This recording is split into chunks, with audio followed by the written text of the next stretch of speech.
আমরা যখনই আমাদের ভোটার অধিকার ফিরে পেয়েছি, সাথে সাথে আমরা সিলেট মেডিকেল বিশ্ববিদ্যালয়ের নাম পুনরুদ্ধার করেছি।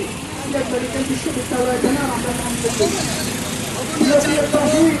আপনারা জানেন যে আমাদের এই যে বর্তমান ভাইস চ্যান্সেলর এনায়েত হোসেন, উনি এই বিশ্ববিদ্যালয়ে যোগদান করার পর আমাদেরকে আশ্বাস দিয়েছিলেন যে আমাদের সমস্যার সমাধান করবেন, বেতন ভাতা চাকরি সুনিশ্চিত করবেন। কিন্তু উনি যে স্বৈরাচারীর মদতে এখানে এসেছেন, তার স্বাক্ষর উনি প্রথম দাবিয়ে রেখেছেন। শুধুমাত্র স্বৈরাচারী এবং আওয়ামী সন্ত্রাসী এই একেন ফজলুর রহমান, যার যোগ্যতার অনেক অভাব রয়েছে, তাকে তিনি বেতন দিয়েছেন, তাকে চাকরিতে বহাল রেখেছেন।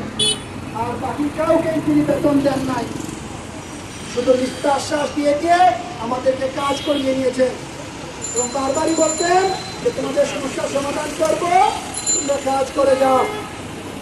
আমরা ওনার কথা বিশ্বাস করে প্রতিনিয়ত কাজ করে গেছি।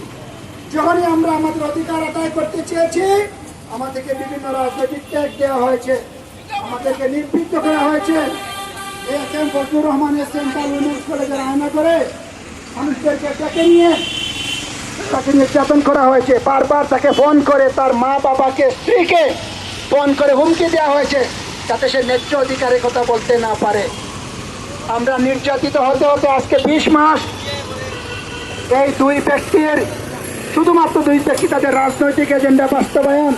এবং আপনারা জানেন সিলেট মেডিকেল বিশ্ববিদ্যালয় একটি নবনির্মিত বিশ্ববিদ্যালয় এবং এটা প্রজেক্টের জন্য হাজার হাজার কোটি টাকা আসবে।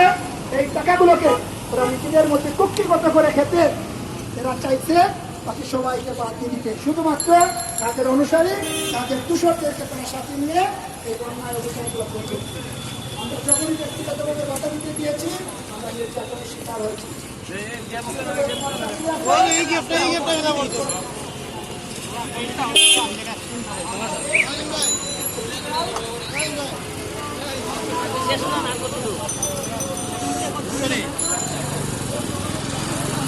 না যাই না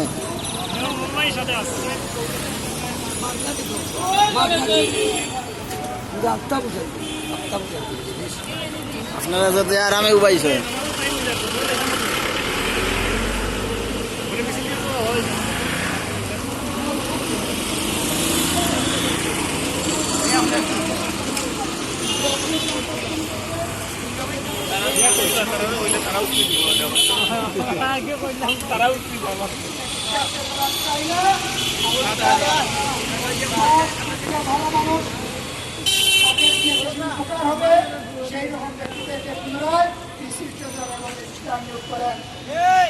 আমি জানি আমার প্রিয় সিলেটবাসী, এই বিশ্ববিদ্যালয়ের নাম নিয়ে আমরা যে আগের বঙ্গমাতার নামটা পরিবর্তন করেছিলাম, মেডিকেল বিশ্ববিদ্যালয় করেছি, এটার সাথে একাত্মতা পোষণ করবেন এবং অতি দ্রুত সাংবিধানিকভাবে এই বিশ্ববিদ্যালয়ের নাম কীভাবে পরিবর্তন করা যায়, এখানে আমাদের এই দাবির সাথে সবাই একত্রিত হবেন।